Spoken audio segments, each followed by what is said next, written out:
কবিতাৰ শিৰোনামা এজাক বৰষুণ অহা হ'লে। কবি পৱন বৰুৱা, আবৃত্তিকাৰ কৃষ্ণ বেদী।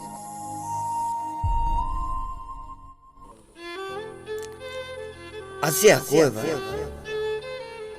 প্ৰেমৰ ঠিকনা হেৰুৱা, দুচকুত চপলৰ দাগ, মগজুত বিবেকৰ মক্ষম আঘাত। আজি নিসংগতাই সংগী হ'ব, অন্ধকাৰ পিয়াউৰা প্ৰণৱ কুমাৰৰ কবিতা ডান্তে ব্ৰিয়েটলিছ। তাজমহল চিম্বল অফ দ্য লাভ, কলিকতাৰ ৰেড লাইট এৰিলে, পুৱতি নিশাৰ জোন নিয়ৰত তিতা বিঘাত।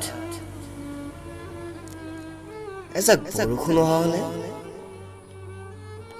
কাইলৈ পুনৰ বাস্তৱত লিখিলোহেঁতেন ঢৌ খেলা চুলে বিন্দাস কবিতা।